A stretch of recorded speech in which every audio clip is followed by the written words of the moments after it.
Welcome, everybody. I think we'll get started. Thank you so much for coming this afternoon. My name is Gabriel Brodbar. I'm the director of the NYU Reynolds program in social entrepreneurship, and I'm thrilled to welcome all of you to the third installment of the 2012-2013 NYU Reynolds Social Entrepreneurship in the 21st Century Speaker Series in afternoon with Colin Beavan. Colin is a writer, obviously a speaker, a self-described instigator, a 2012 Green Party Congressional candidate, and if his website is to be believed, he is also a human. And I guess we'll find out if that's true today. He's, of course, best known as No Impact Man, which is the name of a book and a movie that chronicled his young family's year-long quest to realize a zero-carbon footprint, all while living in the untamed wilderness known as the Upper East Side. I think he is a true activist, and one of the reasons I'm so excited to have him here today is I think he's a great example of what the NYU Reynolds program would identify as a type 3 social entrepreneur. This is somebody who spurs others to meaningful action through media and the arts. The book he has written, it's already required reading at over 100 American colleges. It's been translated into 15 languages. His No Impact Week program has had over 50,000 participants. He's appeared on The Colbert Report, Nightline, Good Morning America, countless other TV shows and radio programs. And he was named by MSN as one of the 10 most influential men. So what exactly is so special about this guy? Well, for one thing, I think we would all be hard-pressed to find somebody who has done a better job of putting his money where his mouth is. His credentials in this environmental space are really among the best. And I think in part because of that, he's in a unique position to really challenge us to genuinely examine our own consumption decisions and come to a much clearer and deeper understanding of the consequences of those decisions. I also think one of the things that makes him unique is the fact that he's motivated by a very powerful and singular mission, and that's to try to make this planet a happier and healthier place to live in. I know we're going to hear a lot of provocative and insightful and fascinating things today. I encourage all of you to listen with a very open mind, and please, please, please participate in the conversation that we're going to have following the presentation. And join me in warmly welcoming to the Reynolds stage, Mr. Colin Beavan.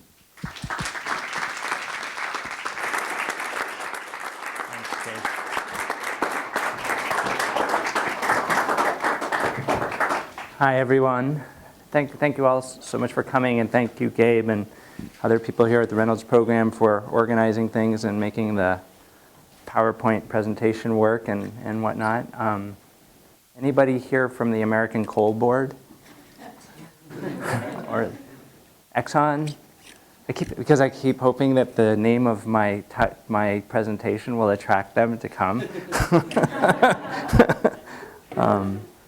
That was really nice. All the things you said about me were really nice, especially when he said, "What's special about him?" I was like, what's special? And, but actually, I think I don't know. I talk a lot at colleges. I talk to designers. I talk to entrepreneurs. I talk to college professors. I talk to all different sorts of people, and at different stages, I am introduced in different ways, but oftentimes with like a recitation of my accomplishments in my CV. And this is, I mean this, and I say this from my heart, that I don't think that what's important is that we figure out what we've accomplished and what's different about us. I think it's really important that we figure out what's the same about us at this particular junction. I mean, who here was really frightened by Hurricane Sandy? Yeah. Who here was frightened not just by the fact that we lost power and so many of us were without our homes, but who here was frightened by what Sandy portends for the future? Right. Who here feels, I don't want to be too political, but who here feels, but I'm going to ask you this for a reason. Who here feels glad with the, and I know that, please don't be shy, or do be shy, I don't care, but I'll make my point. Who here feels happy about the outcome of the presidential election? Who here feels that the outcome of the presidential election means that we're really going to move forward in making this planet a happier and healthier place now, and feels like, thank God, because now we're going to get things right? Who feels that? Yay! We've got a homeless person in the crowd. Thank you. So I was giving a talk recently at a university, and I was talking about, happened to be talking about nuclear weapons, and I said, I mean, who here actually wants there to be nuclear weapons in the world? And one person at the back of the room raised his hand also. So, but you're not, that doesn't mean that you want nuclear weapons. I'm not saying that about you. But my point here is that, we're in an emergency. Things are, a lot of us are worried. And what happens in our culture is we have this conversation about sustainability and about changing the way we do, changing business as usual, and that is pitted against this idea of progress, right? So what we're going to talk about, today is, first, I think it's important that we actually unpack this idea of what progress is.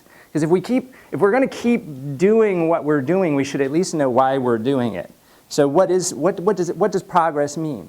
And then I'm going to tell you a little bit about how this idea of questioning progress came to me through the No Impact Man year that I lived, and move on to the question of, well, depending on what progress means, we have this question of what should be sustained, right? Because if we're going to have sustainability and we're pitting progress against sustainability, like what actually do we want to sustain in this world? And then I'm going to make some conclusions about how we need to find measures of quality of life, not economic and material throughput, as our measures of societal health, and also talk about some of the good news. Because I think that, I actually think that I am both really scared and highly aspirational.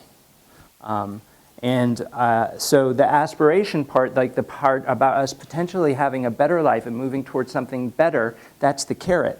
And sometimes when there's a big carrot, it's good to have a stick at the back of you too, because it helps you move towards the carrot. So what actually is progress? I mean, let's just think about this, right? Most of us, cell phones seem to always come up when we talk about progress, last year we had better cell phones than the year before, and this year we had better cell phones than last year, and no doubt next year we'll have better cell phones than this year. Year in, year out, we have better cell phones. But the question is,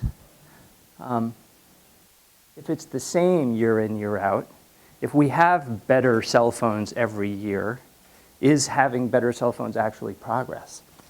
Or is it just more of the same? I mean, personally, it occurs to me that we have, if we could look at it the same way, like in 2011, we had 1 billion people on the planet without access to clean drinking water. And in 2012, we have 1 billion people on the planet without access to clean drinking water.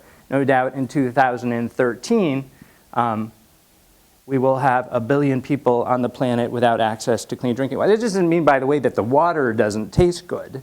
It means that 1 million children die a year from waterborne, 1 million children die each year from waterborne illness, right?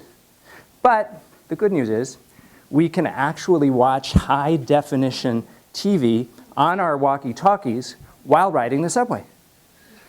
So there's progress.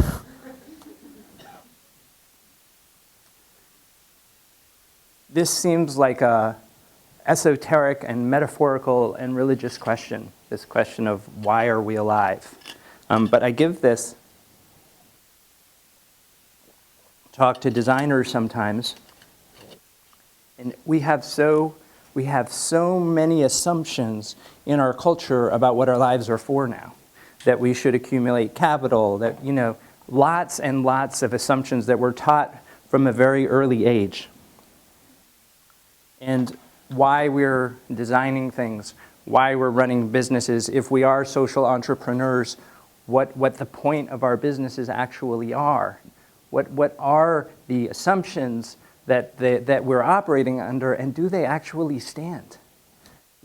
For example, when I was growing up, the assumption was that if you worked really hard, this is what my grandfather told me, and it was definitely true for my grandfather's generation, if you came from a certain part of our culture and you worked really hard, you would secure, you may not get really definitely rich by world standards, but you would get your health insurance taken care of, and you get your retirement taken care of, and you would get your kids' education taken care of. That was an operating assumption in our culture.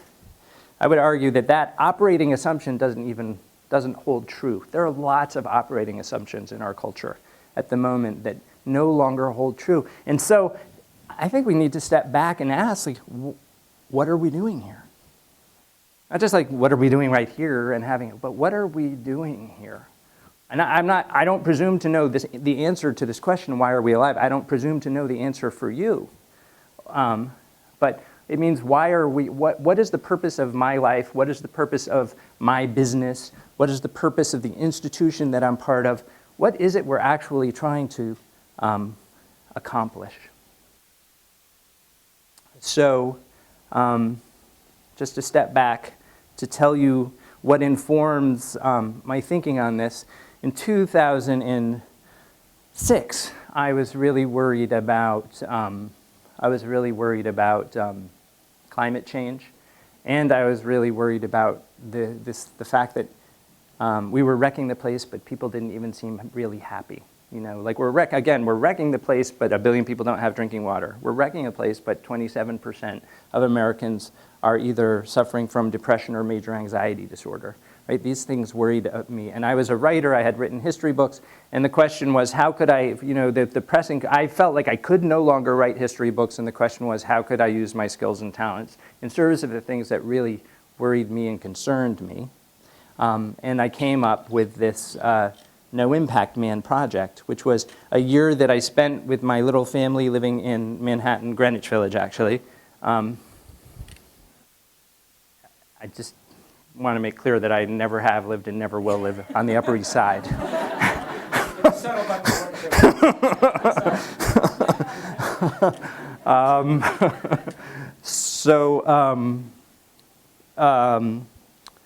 And so I came up with this project where my family would live as environmentally as possible. And part of it was, of course, to ask real questions about our lives and what was progress and what was important about this American way of life that we have. And to say, what does it mean if we live truly without environmental impact? What does it do to the planet? What does it do to us? But part of it was also a communication strategy. It was like, how do I use my skills and talents to help bring broader public attention to our world crises?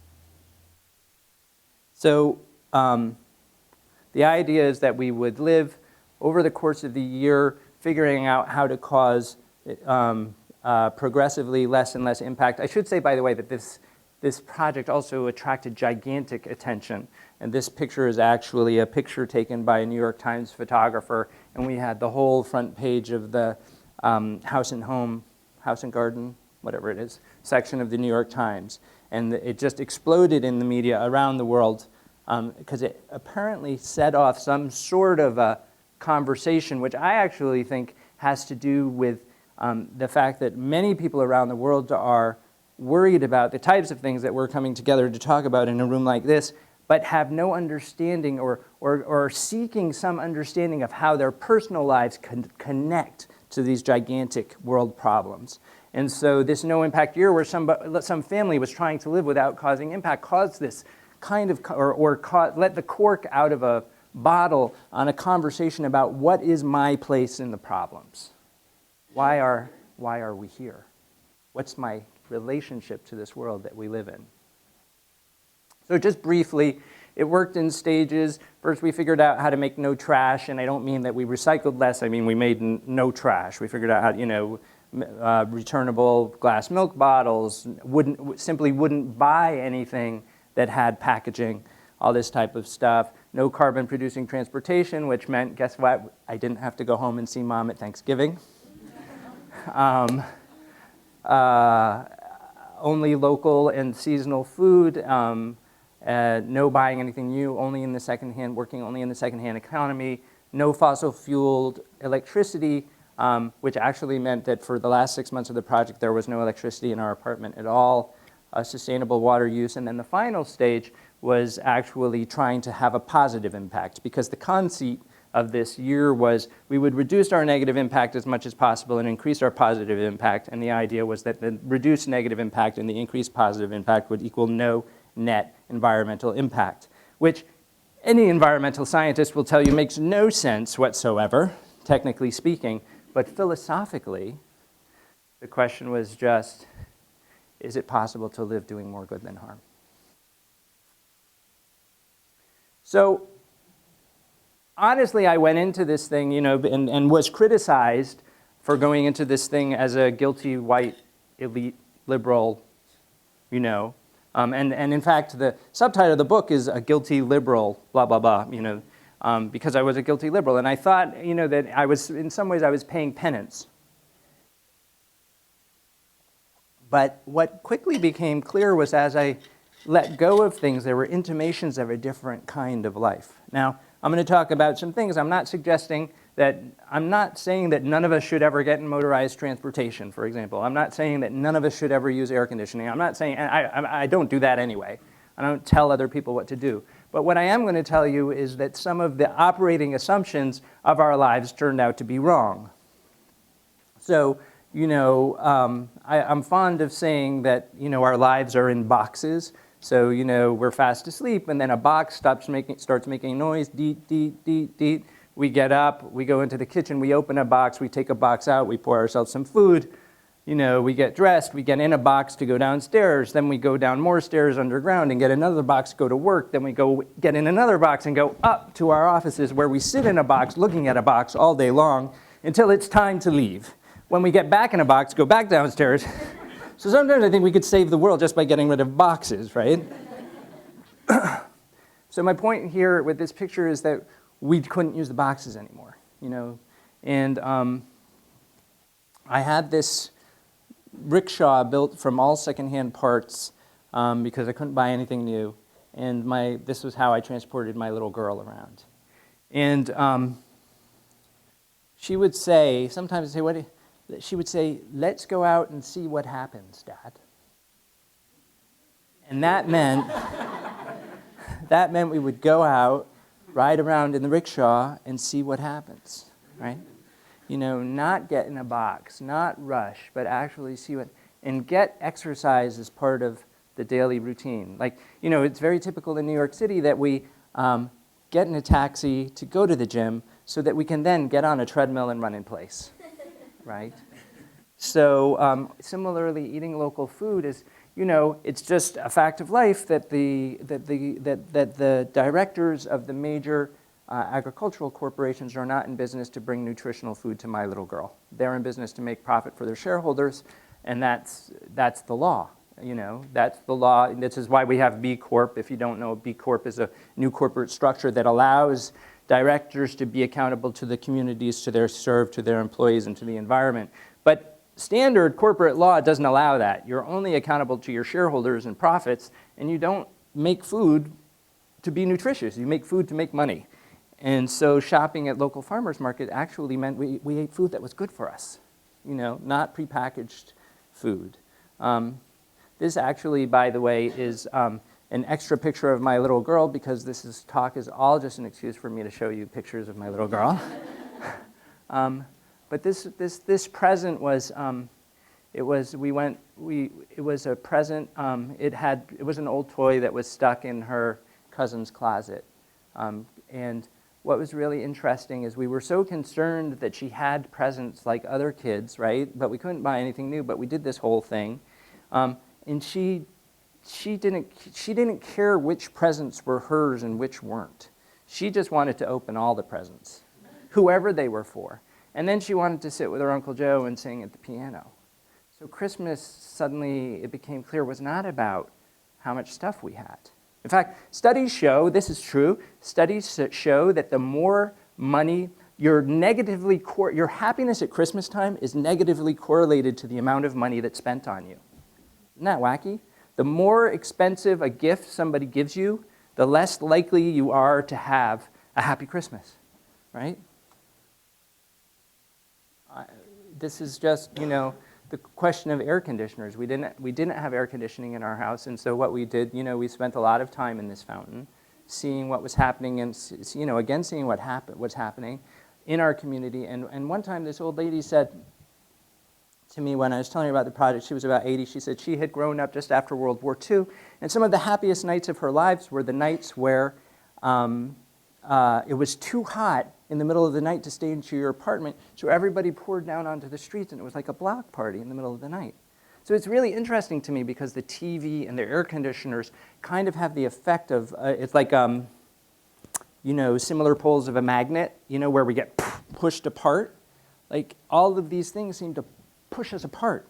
And then what happened to us is when we let go of some things, we started to find we got pulled together. Like, without the TV, we found that we were playing charades more often. And, with regard to the title of the talk and progress and all this kind of thing, I say, how much progress is there if we find we're playing charades less often than we used to? So,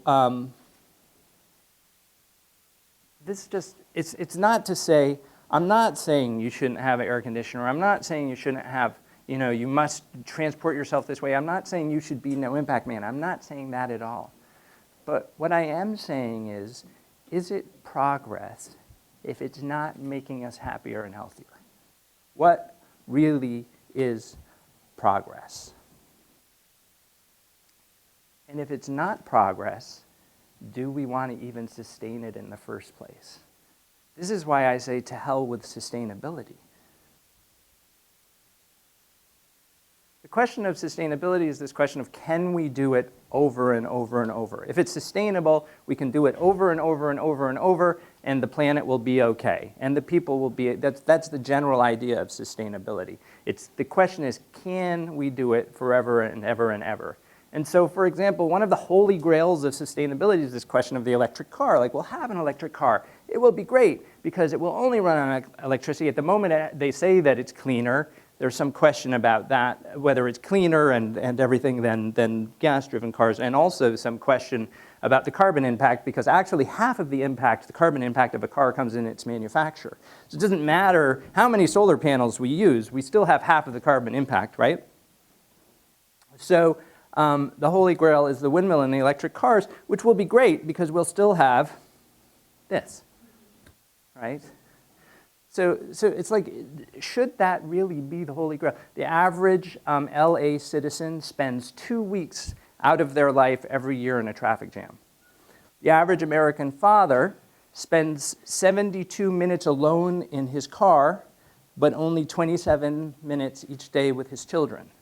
So if you actually were to add the amount of time the average American spends alone in their car to the amount of time they spend earning the money to run that car, to own and run that car, it actually comes to 4 work months every year dedicated to either being in your car or paying for your car. And what are you doing in your car anyway?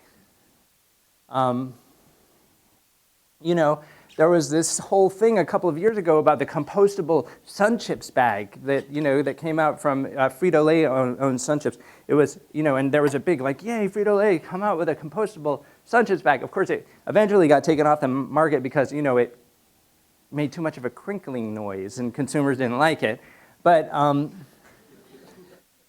imagine how relieved and just the feeling of joy a parent would have to know that this kid's Sun Chips bag was compostable, right?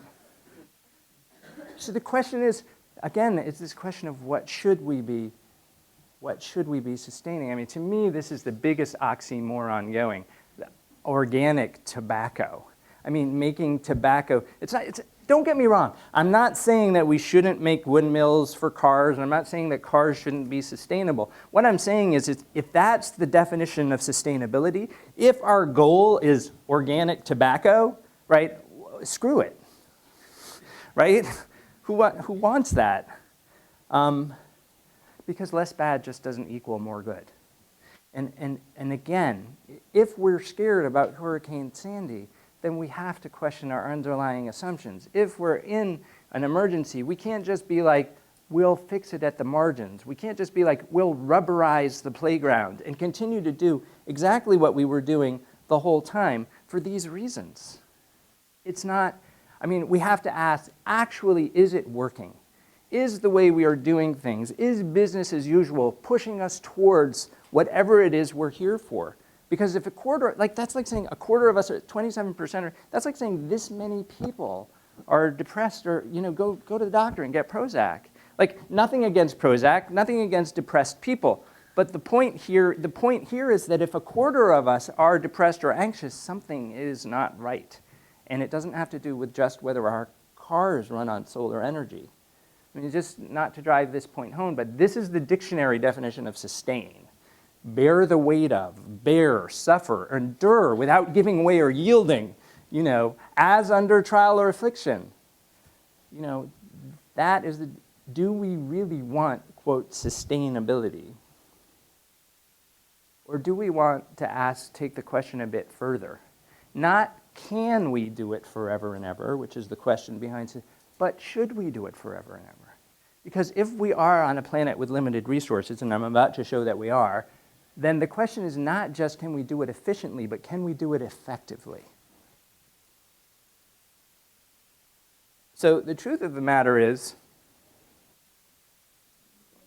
growth, financial throughput, material throughput, it can no longer be the definition of success. And part of that reason is just the fact that we're heating the planet. We're burning the planet. I mean, we know that.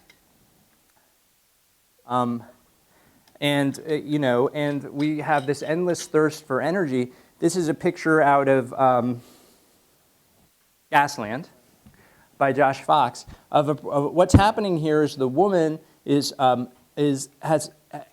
pouring the water out of her faucet, and the water has lit on fire.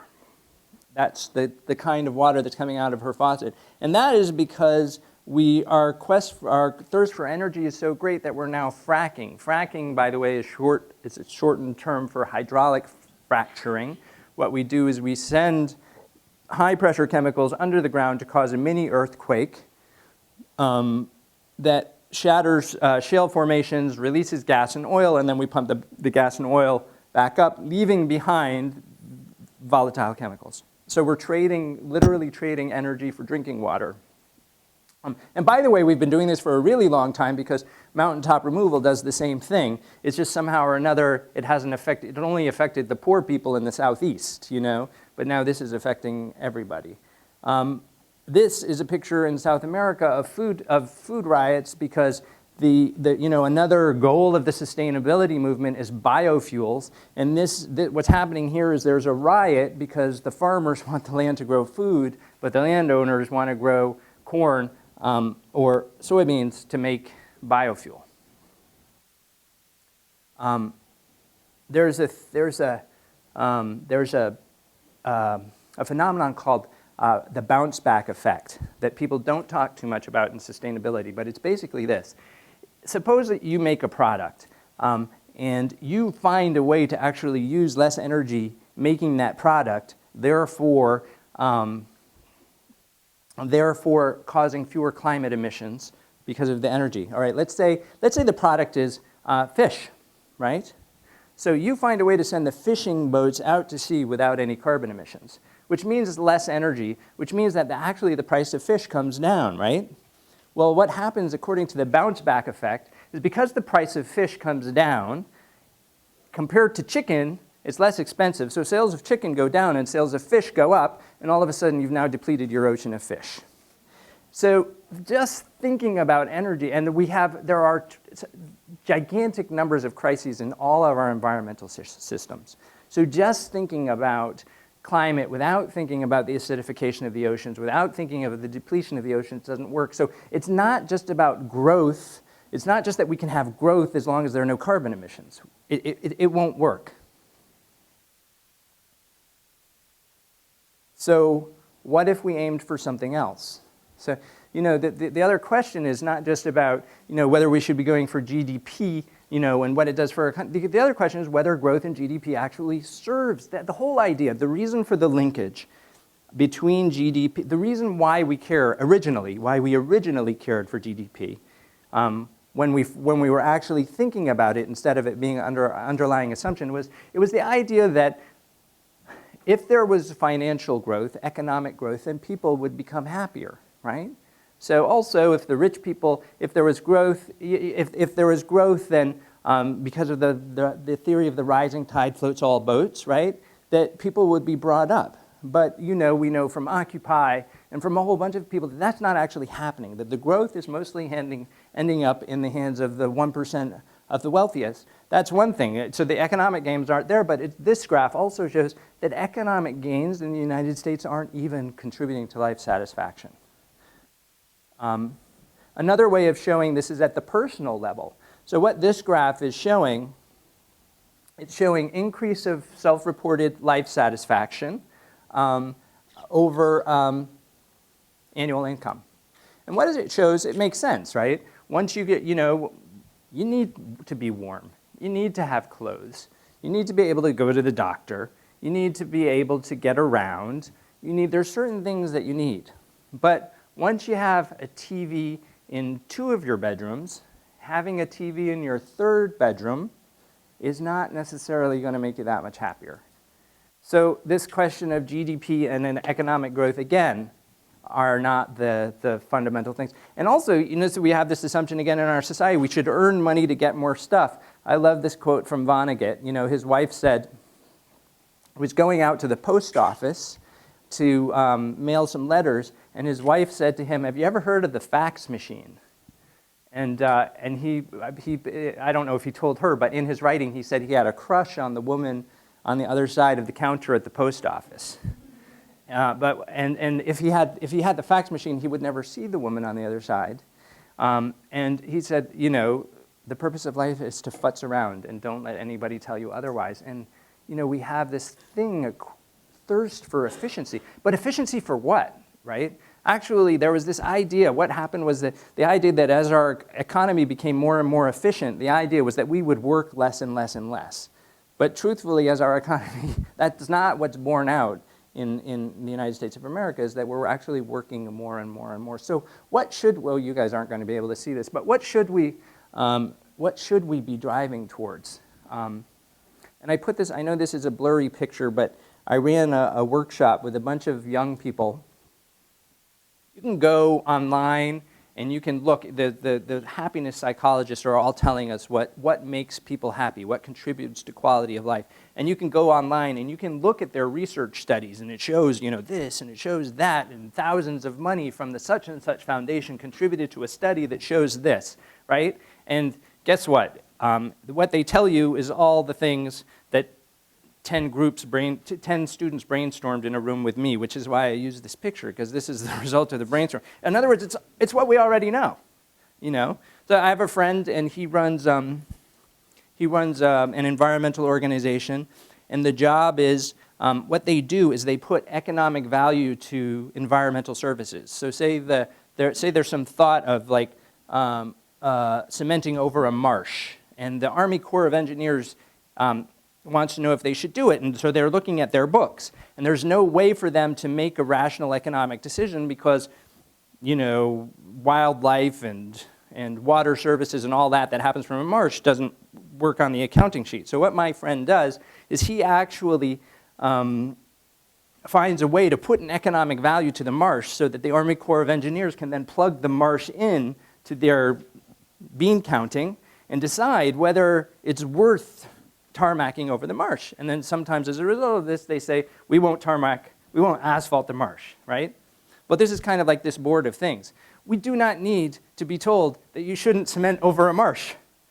You just shouldn't. We know that, and we know this too. We know that what makes people happy are having a sense of safety and freedom, education, a healthy environment, the freedom to indulge our creativity and our culture and our play, a community, health, purpose, and meaningful work, and basic needs. So that's what we need to be aiming for, not GDP, not necessarily environmental growth. So the real questions to me are not, do we make more money? Do we sell more stuff? Do we get, I mean, because Hurricane Katrina, by the way, caused a growth in GDP. Think of the health services, think of the disaster services. Naomi Klein writes about this, about the disaster economy. Like, people make a lot of money out of disaster. People are going to make a lot of money out of adaptation to climate change, by the way, you know. Personally, if I was an investor, what I would do is I would invest in private water companies and fracking companies, right? Because the fracking companies would make sure that public water was undrinkable. So I'd make money, and then as a water investor, I'd make money that way. That's disaster capitalism. But these are the questions that should be being asked by our businesses, by our economists, by our institutions.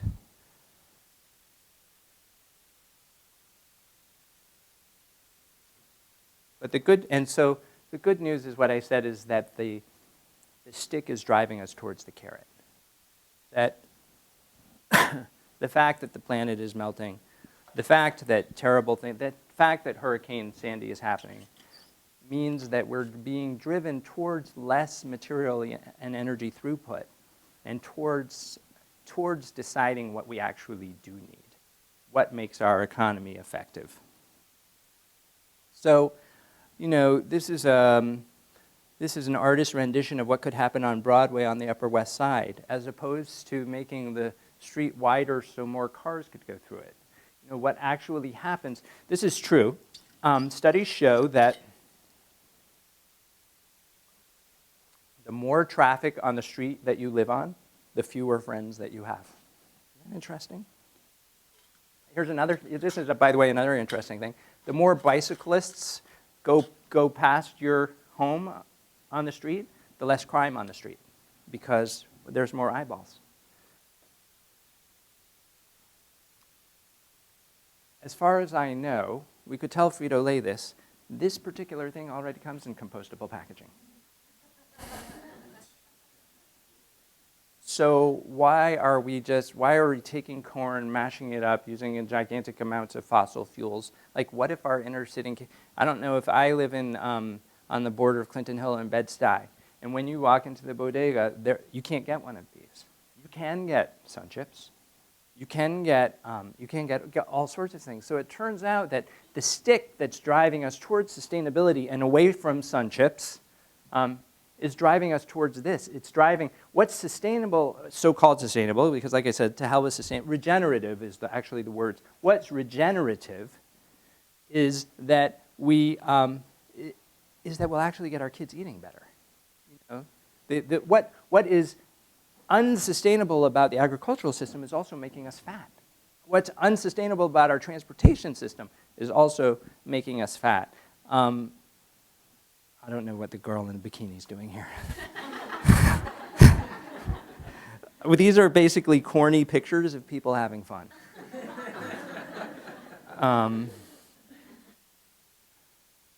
So just to say this, like, I don't know if you remember, there was a Coke campaign, the Open Happiness Coke campaign, right? Where they showed pictures of people really happy, right? And they associated that happiness with drinking Coca-Cola. There's a Pepsi commercial that I saw, not a Pepsi, but a Pepsi product commercial that I saw some time ago. And what happened was the guy, the alarm goes off, the guy wakes up, he hits snooze. The alarm goes off, he wakes up, hits snooze, hits snooze, hits snooze, hits snooze. Finally, drags himself to the office, hair all bedraggled, walks into the conference room as everybody else is coming out of the conference room, all like shaking their heads and being like, you jerk, you're late, you know, you screwed it all up. So then what happens is it replays like Groundhog Day. replays, he wakes up, instead of hitting the snooze button, he reaches for a Pepsi product. He drinks it down, right?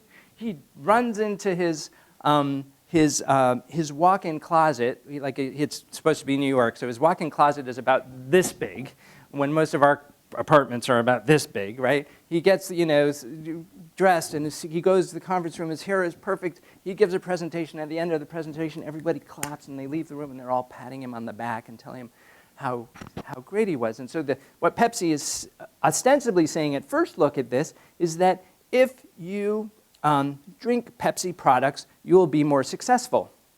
But if you look more closely at what's happening here, is that if you drink Pepsi products, everybody will like you. You'll have more friends. If you drink fizzy water, caramel-colored fizzy water with a sweetener that actually causes brain problems in it, you'll have more friends. Like open happiness, right? So the question is not how do we as business people not make money. It doesn't mean that we shouldn't make a profit. It's that if we're promising our customers happiness, how about if we actually figure that out? What about if we, instead of sustaining the old consumption of material and energy model, we actually look for the ways to deliver to people that which they really need and want? Because most of that can come without material, or much of that can come without material and energy throughput. Design and run businesses to facilitate people to do that which they are meant to do. It's not just about how few resources we use, but what are we using them for? Not just are we efficient, but are we effective?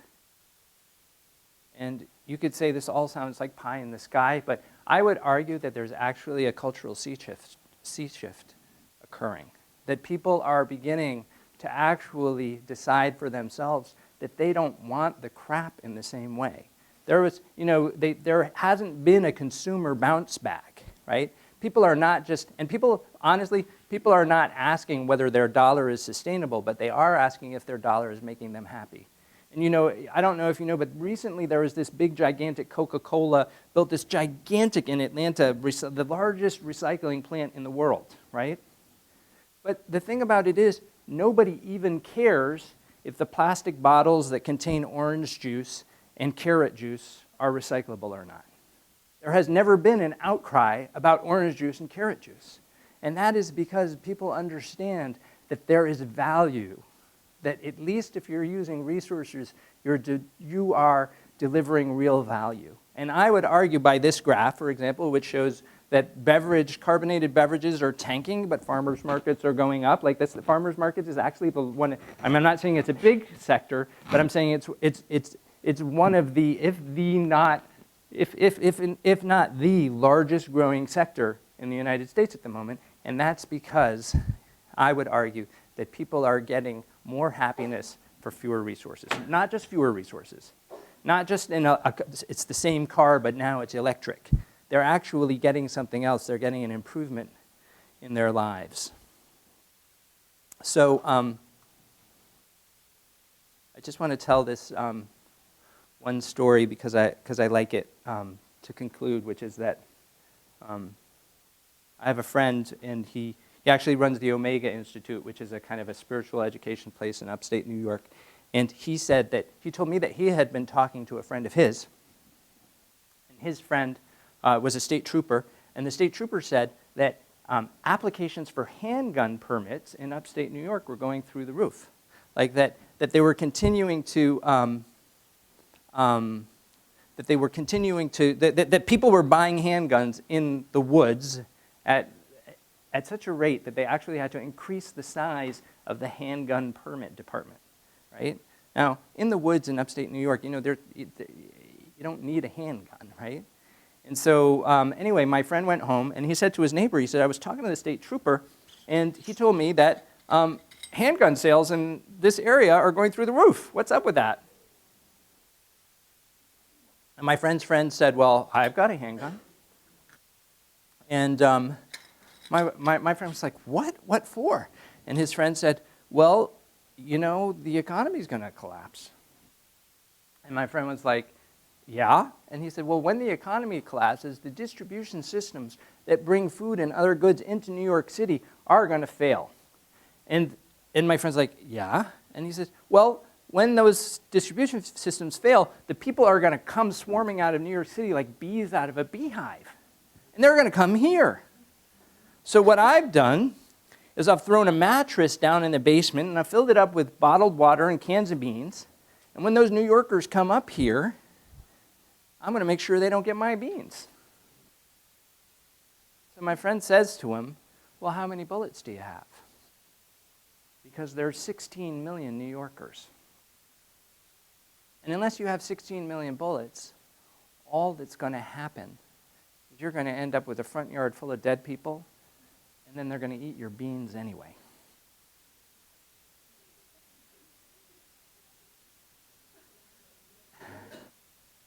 And I like this story because what if instead the man turned over his land to growing beans? Like, what if instead he said, I know the New Yorkers are coming. I only have I only have enough beans to feed myself. I better start growing beans for when they get here. Because in doing so, he takes care of himself. In making sure that everybody else is okay, we make sure that we're okay. You know, it's always been this kind of spiritual axiom that we're all in this boat together. But the environmental, economic, and quality of life crises that we're facing as a group now actually make that a very practical proposition.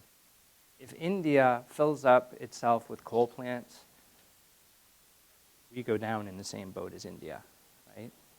It's a very practical. So how do we as business people and designers actually design this world in a way that's going to make all of us happy and safe? So thank you for listening to me.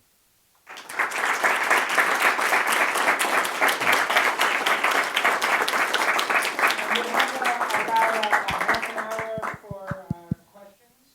We have mic runners, so just raise your hand and we'll get a mic over to you as quickly as possible. So when you're on there, please just get right to your questions so we can get as many people participating as possible. It seems like the basic thesis of your talk has kind of been that our operating assumptions, or I'll just refer to it as beliefs, are wrong. And I was wondering if you could speak to the role of propaganda in shaping those beliefs. Role of propaganda. Well, I'm actually a propagandist. I've been trying to propagandize all you for the last hour or so.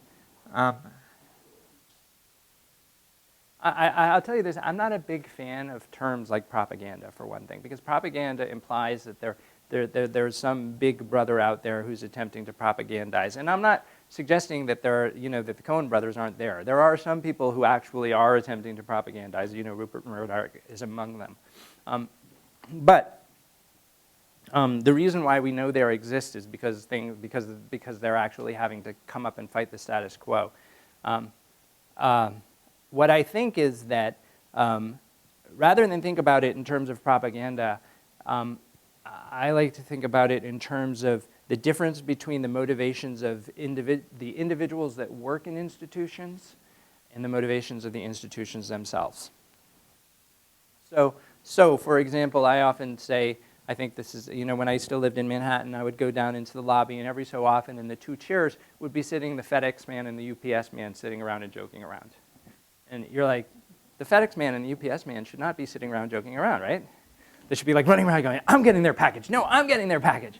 So there's this goodwill between them, and most of us have that same goodwill. But somehow, when we get together in our institutions, the goodwill that's in the human, so this question of human being selfish, which comes out of a rudimentary understanding of Darwinian evolution. So this idea that we are selfish and survival of the fittest. Actually, it turns out that here's the truth of the matter is that human beings, we don't have any armor, we can't run very fast, we don't have very sharp teeth. What we have is a big, gigantic brain. And one of the major reasons why we have a big, gigantic brain is to negotiate social interaction. And the reason why we need to negotiate social interaction is because we survive better when we work in groups. That's what we sacrifice, evolutionary terms. We sacrificed our shell, we sacrificed our armor, our run, because we could work together in groups, right? So we're not selfish. So most of us want the best for our neighbors, but something has happened in the design of our institutions where where the goodwill between us somehow, it works, intercubical, but it doesn't work intersocietal. Like people that are working together in a group inside an institution, they may be nice to each other, but somehow the institutions don't act nicely. I mean, even the CEO of Exxon is probably, in some ways, a good man, but have his hands tied, right? So to me, the question is not how do we, so the propaganda question, it's a question, but to me, the real question is how do we change the structure of our institutions so that the institutions are able to act in line with the interests of the people that they serve? Pardon me? No, it's not that institutions are the cause of wrong belief. It's that actually, these values of like what makes us happy and all that kind of stuff that I said everybody knows, like we all know it. Somehow the institution, like if that's true north, our institutional behavior is actually this way instead. And part of that is, I think, part of that is because we can only remain accountable to our shareholders. Part of that is because of the principle of limited liability, which if you happen to be a libertarian, by the way, the principle of limited liability is frankly bullshit because it means that the market signals can't pass through. If I have a car and I run, and a robber steals it and my car runs you over, the person that runs over can sue me because it was my car. But the principle of limited liability means that if my corporation blows the top off your mountain and the water ends up giving my kids cancer, right? The only thing that the shareholder can lose is the value of his share, right? So what I'm saying is, we can think of this in all sorts of ways because there are big problems. Like, how do we change our communications to be more true? Like there should be truth in advertising. But the thing that I think about the most is institutions, including, by the way, our political institutions, which are in deep trouble. I'll talk about, I will just say something about that because I just ran for Congress. And I didn't run because I had any illusion I was going to win, although I won, but just not in electoral terms, We also have to change our assumptions about what winning actually means. My district votes 90% Democrat. That means the best Republican whoever comes, it doesn't matter, is 90% Democrat. And so that means that the Democrats don't need to listen to the district. In fact, the Democrat that was running in my district was campaigning around the country for other candidates instead of being in his own district talking to the people because electorally the opinion of his people didn't matter to him, right? So this idea of safe seats in our country is a big problem. Ballot access is a big problem. There's lots of problems in our democracy because the basic theory of democracy is really interesting. It's that the entire wisdom of the group can come to the top, right? But unfortunately, that's not happening. Hi. Oh, wait. Okay. You're next. She's next. Okay. So kind of to follow up on that thread, I'm wondering if the Global Happiness Index, which is used in some places or has been used, if you feel like that is feasible and if it would even, if it's feasible and if it would have an impact to change institutions and change politics globally. What do you do for a living? What do I do? Yes. Well, currently I'm in school. Okay. But I'm a psychotherapist Okay. that works around the world with disasters for environmental impacts. Oh, cool. Well, thank you for your work, first of all. Thank you for yours. I think, all right, so do I think that, global national happiness, gross national happiness measures can be adopted? I mean, there's a lot of places, paradoxically in the United Kingdom, the conservative, they have the Labour Party and the Conservative Party. The Labour Party is concerned about growth in jobs, so they don't want to do anything. They don't want to let go of GDP because the labor are entrenched there and they're worried about loss of jobs. The conservatives are actually more examining this idea of happiness and these other, what you would think of as progressive measures of societal happiness. So can they be adopted? I mean, they're being thought about more and more and more, but here in the United States, one big problem is that kind of the progressive agenda is entrenched in it, you know? So how do we actually get that to move forward? But I also think in forums like this, we have to be careful, because we can be like, well, do you think it's possible that the government will do this? And do you think this will happen? And actually, we all go and we say, and it becomes an intellectual exercise. The reason why I asked you what you did, if you hadn't kind of screwed up my point by saying that you're a psychotherapist working with, actually, I said thank you for what you do, but actually screw what you do, because you totally messed up my point. Which is, how am I manifesting that in my own work, you know? If you work in a business, right? So I missed a slide when we were going through, but so again, it's not about not being in business, but what about if we had a repair economy instead of a production economy, right? What about if we actually, like you know, there are pairs of shoes that I've seen, they're beautiful pairs of shoes, right? Incredible craftsmanship, craftspersonship, and they, when you buy them, you own them forever. The people who made them are happy making them, and the people that buy them are happy buying them. But for the next 60 years, because these shoes will last over the course of your lifetime, you have a relationship with the person that you bought them from. So actually, as much of the economy comes from repairing those shoes as does building them. So my question, so the point that I would have made is, instead of worrying about like the governments and whether they can or whether they can't, how do we, each of us in our careers, figure out how to manifest that, right? The idea that we'll deliver quality of life and not use resources doing it and still make a living. Oh, sorry, wait, I'm confused because wait, there was a lady over here, right? Yes, thank you. Well, I don't know if this is working. I'll just speak loud. Can you speak in the mic, because for the reason of the camera, it's getting recorded. So basically, I mean, I understand that individually we can make decisions that have to do with our personal happiness rather than our general self-betterment, or monetarily speaking, but we live in an economic system that is based on the production of capital. And so how can we societally how can we not focus on money if that's the society that we live in and have lived in for hundreds of years? How do we get away from that? Like, how do we change the point of capitalism without changing capitalism? Well, capitalism, actually we've completely lost the point of capitalism.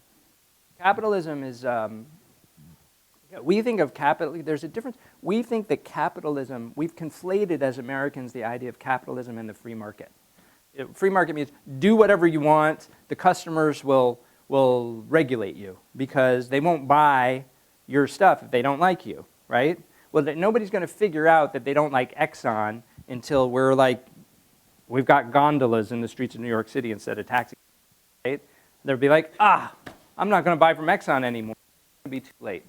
So first of all, there's the free market. The free market is a dogma. It's like any dogma, you know, and we fight over it. We go for, you know, I'm a Christian, I'm a Muslim. Let's have a big fight about who's right, like fighting over dogma, you know, which is, so the same thing, that we've adhered to this idea of a free market dogma, which actually isn't capitalism.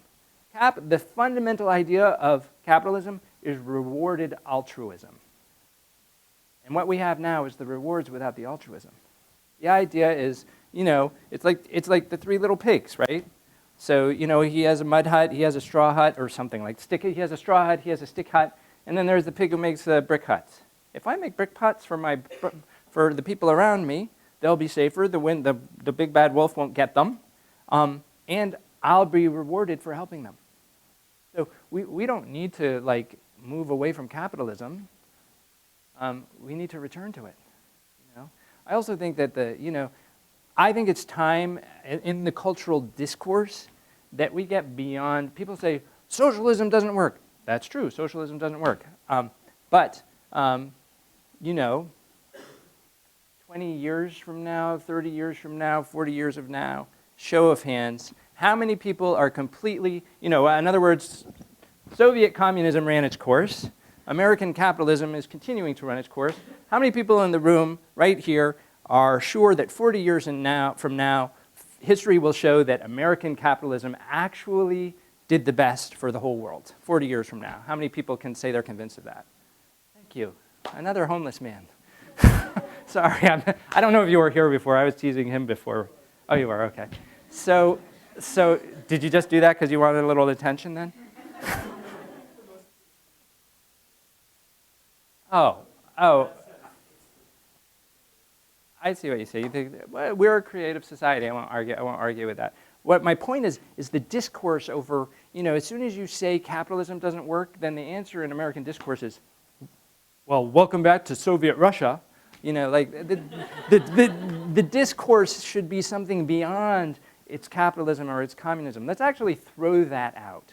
You know, in the same way that in religious war we can throw out whether it should be a cross or a star or a moon, right? It's not about that. You know, it's not about capitalism or communism. It's about what actually works. And so, you know, free market ideas. I think if you're really liberal, you actually go. It's like going around the circle in two different directions. If you're really liberal, you end up in the same place as some of the ultra-conservatives, right? Because of the libertarians. You know, the extreme liberalism and extreme libertarianism take you to the same place. But let's move beyond the rhetoric, is what I'm saying. Okay, can you take one to this gentleman over here for next? Okay, sorry. Who has the mics? Oh. No, you go, and then this gentleman with the beard is going to go next. Hi. I have one small point and a question. One is the quote by Kurt Vonnegut. I love that book. It's actually, we were put on the earth to fart around, not futz, which I prefer, because it's closer to his style. Sorry. Yes, fair enough. Second is, I was curious if... Farts cause global warming, though. Depends how much carbon you're storing in the soil. And that's sort of moving on to my second point, which is I was curious if you were familiar with Alan Savory's work, or if not, just the idea of reversing climate change through storing more soil into the storing more carbon into the soil. Mm-hmm.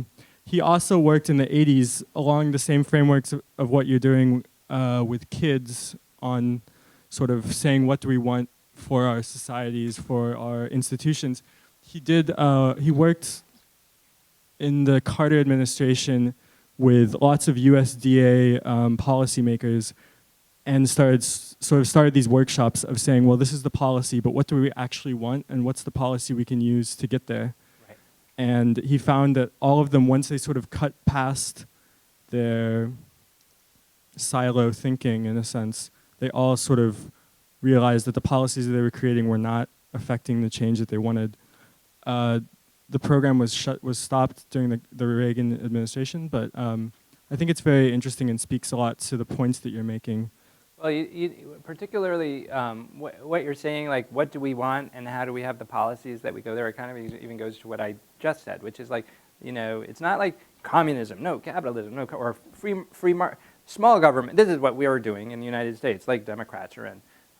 Services and big government, and then Republicans come in. Small government and lower taxes, then blah, blah, blah, blah, blah. It's like that conversation, we actually are facing problems that we've never fixed before, you know? And so that balancing act of, you know, that pendulum swing, you know, may have worked for a while, but the fulcrum of the pendulum actually needs to be somewhere else. We need to change what the fulcrum, not do this, but change that. And so this question of what do we want and what are the policies to get there, that's, in some ways, that sums up my talk. Like, what do we want? What are we, you know? What's the meaning, but what's the purpose of human life, and how do we facilitate that? Not, it should be a free market. No, it should be a regulated market. No, it should be a free market. So this kind of goes back to your handgun beans growing story. You've mentioned a few statistics. Is it 100 million children die every year? Or a million? million. A million children die every year. A billion people are without clean drinking water. If we could only grow more beans, we could solve some of these problems. More farts. But More farting more around. Farting. But I mean, how many bullets do you have? How many beanstalks can you grow? There's still going to be 16 million New Yorkers coming to your yard. There's still, if we save 1 million lives a year, is that a good thing? That's going to increase the demand for all these stressed and strained resources that we don't have enough of today. So in 2050, when the population is 9 billion and we have less water, and we're probably not going to have the renewable resources or sustainable resources, if we're all happy, but there are too many people on this earth to have the basic necessities, like, what do you think? We should just try to be happy, or should we actually try to solve the problem by focusing on the bigger picture, which is too many dang people? You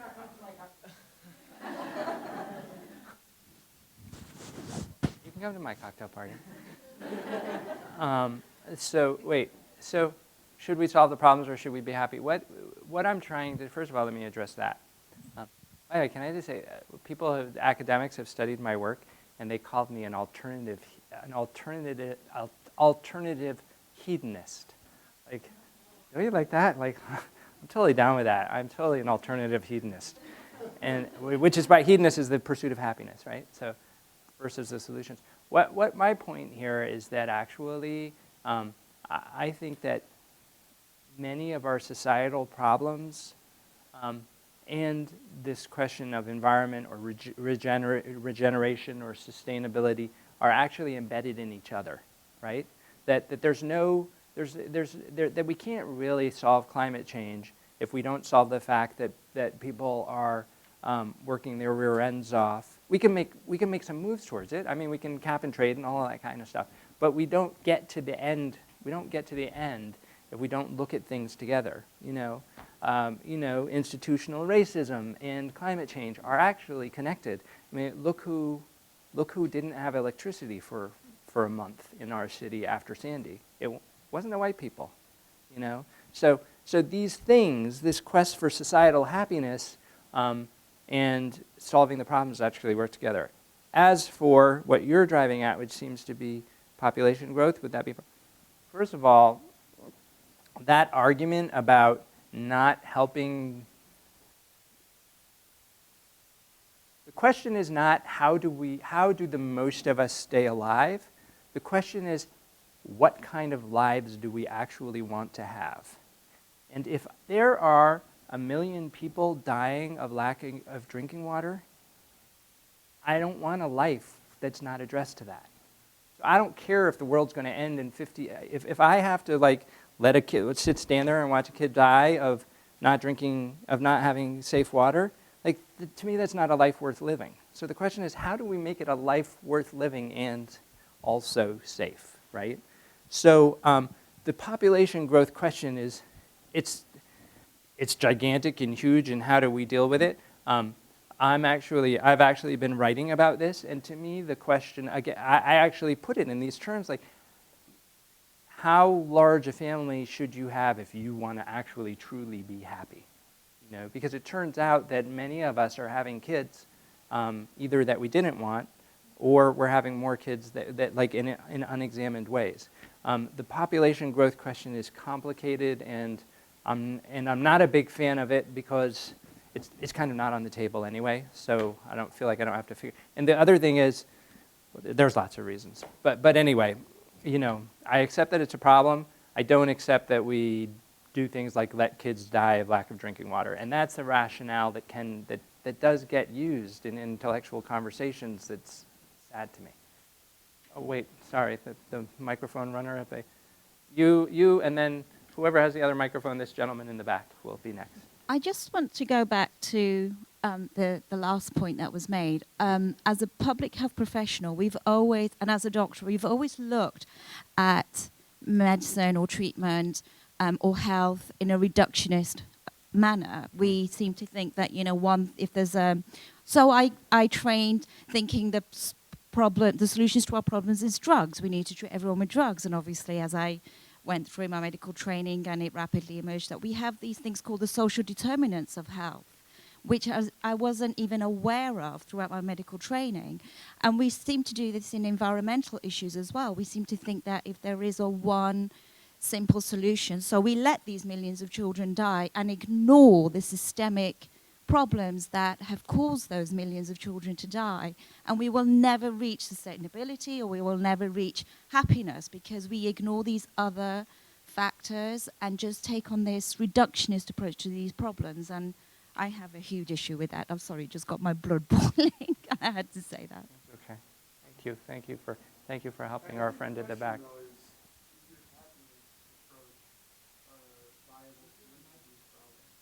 Is the happiness?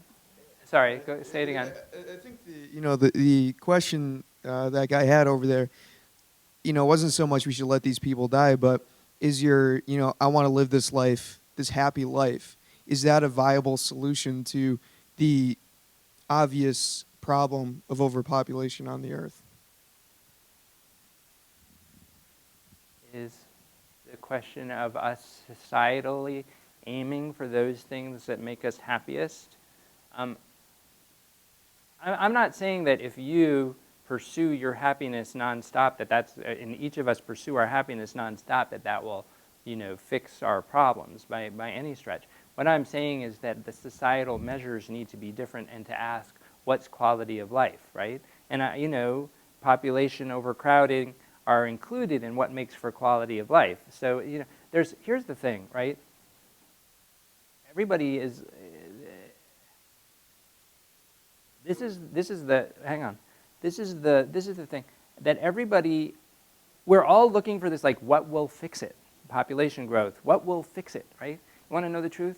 Nobody really knows what will fix it, right? Nobody knows what is going to fix the mess. We are in a gigantic frigging mess. Now, there's such a thing as a convergent problem and such a thing as a divergent problem. A convergent problem is where you say, well, how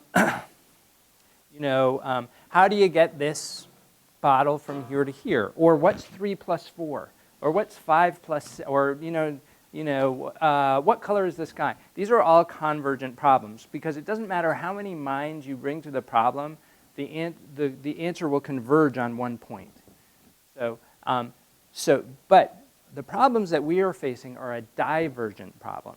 A divergent problem is a problem like, what should you use a piece of string for?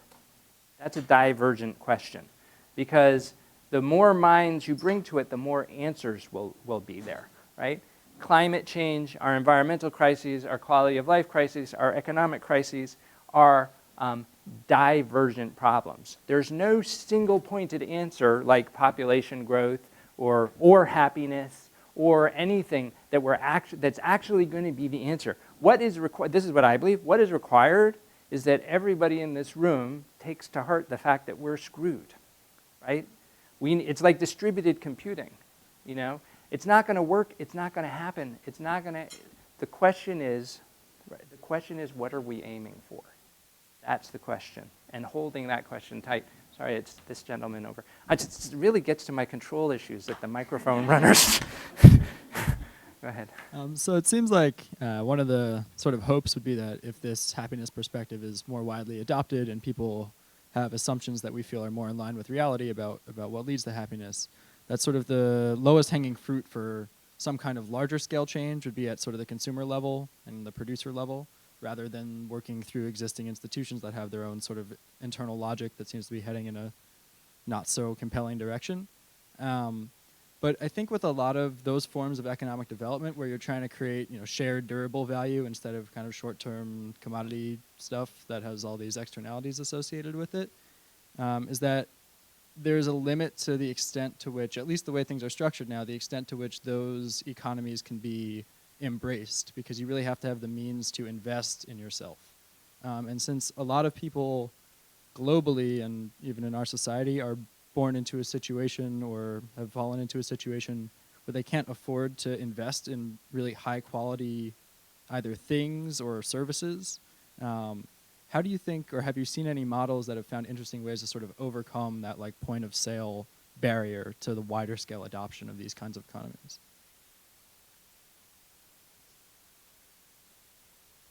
Right. Okay. So wait a minute. Basically, it sounds like you're saying, How do you buy better things if you don't have the money to do it? oh.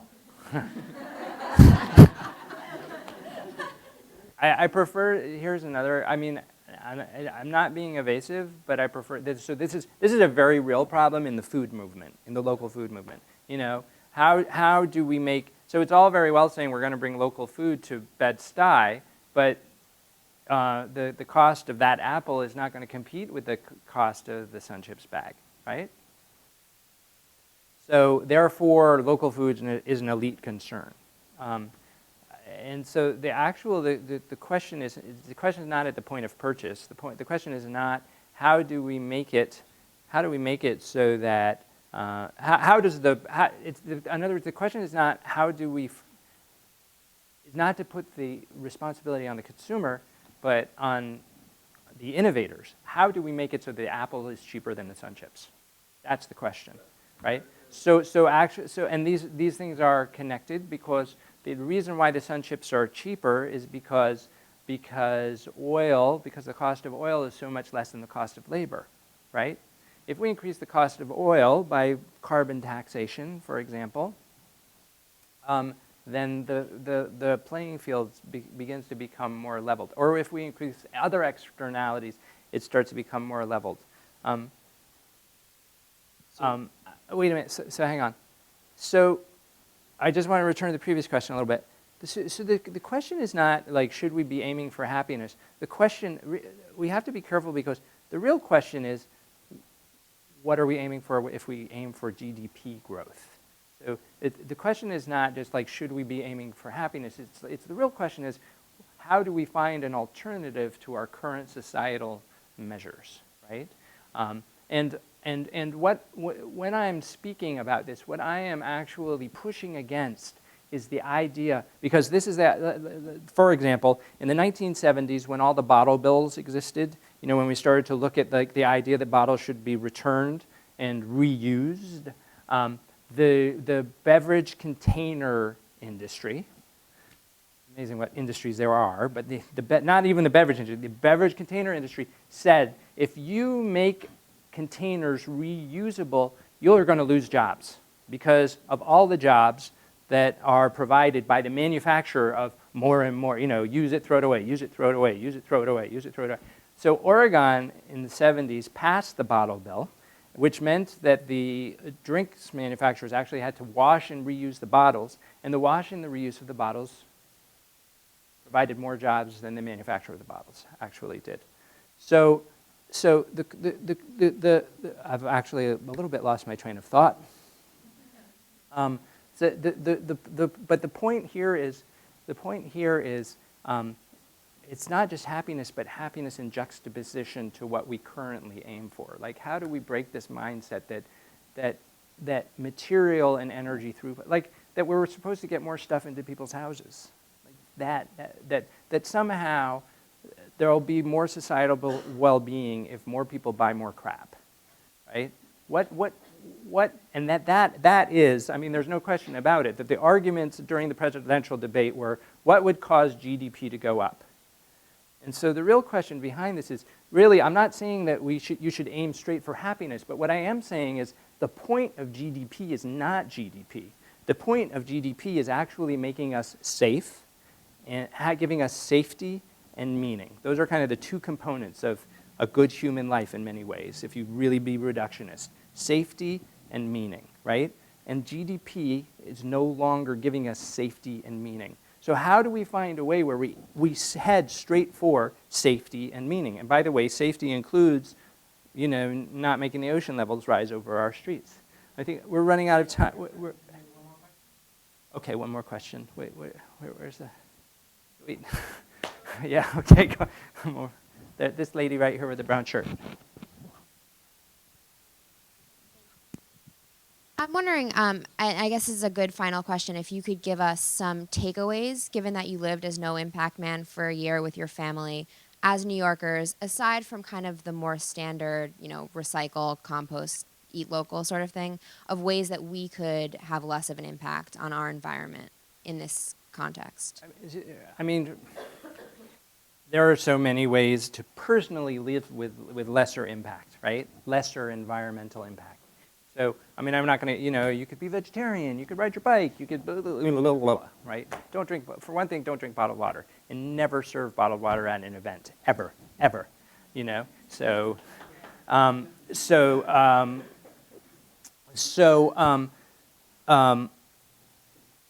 those things are all out there, but here's what I tell college. There's been this meme. You'll hear it repeated over and over. If we all just do one little thing, it will be okay. If we all just, make us, it's a little contribution, it will all be okay. Bullshit. That is bullshit, right? It's not true. We all have to actually do some really gigantic things. Right? So it's hard.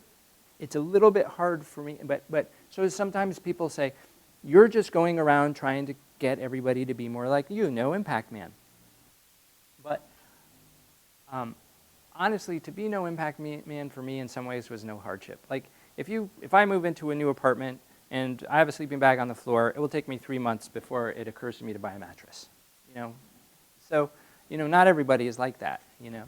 So actually, in many ways, what I am talking about is not about trying to get you guys to be like me, but trying to get you to be like you, but more like you. Like, throw away what they've told you about what you're supposed to be doing with your life, right? If you're concerned about this stuff, sure, be a vegetarian if that suits you. It might not suit your body, Don't drink bottled water, but there are going to be times when you have no choice but to drink bottled water, fly less. But the real question is, so to me, the real question is, and what are you going to do with your life? Are you going to work for Exxon and think that you're working at the margins of Exxon? That somehow you're changing the culture of Exxon? Because this is the other part of this is, come back to what I said about my grandfather telling me, if you work hard, you'll get everything you need. My grandfather, I wanted to have every major there is, at certain points. So at that particular stage, I wanted to be an astronomy major. Now, I don't have any regrets about not being an astronomy major, I have to tell you. But my grandfather took me for lunch and he said, do something practical, because if you work hard, you'll get all the things that you need. You'll become rich, right? So, in other words, be somebody other than who you are, because the rewards of being somebody other than who you are will be great. And maybe when you retire, you can become yourself again, right? It turns out that in this economy, there's no guarantee that if you be somebody other than who you are, that the rewards will be great. There's no guarantee that any of us are going to be rich if we work hard like in the old days. Like the Exxon will give us, you go to work for Exxon at age 21 and 60. At age 60, they give you a gold coin and a watch, and you can buy yourself a pair of jet skis, and it will be great. That's not true anymore. So it occurs to me is that the economy of meaning is limitless, right? The economy of having, what comes to you if you lead a life, and see, the thing about what I'm saying is that I actually believe that if you live your life from your true self, if we all do, I actually believe that the world will turn out okay. If we do what we really believe instead of what we think we're supposed to do. So, what are you going to make of your life? That's the big question. Not what's the one. You can look up the other things. Those things there's a real reason to do the vegetarian thing, to do the no bottled water thing. There are reasons to do that. Part of it is because it reinforces every, they say move a muscle, change a thought. Like most of us think that if we actually change the way that we think, that changes our behavior. But it turns out that actually what happens is that changing our behavior changes our thinking and our values. So it's worth doing the bottled water thing, and it's worth doing the vegetarian thing. But honestly, what are you going to do with your life? And to me, that's like saying, what are we going to do also with our society and with our culture? What are we going to do with this? To me, this is a really exciting time because the stick is driving us towards the carrot. Not just for you, but for all of us. So, you're right. It was a good question I'm sorry, that was the last question, but it was a good question to finish off with. And this is a divergent problem. I don't believe there's an answer like, if everybody in this room does this, it's going to happen. I think if everybody in this room returns to their wisdom, right, something good will happen. Thank you all so much for listening to me.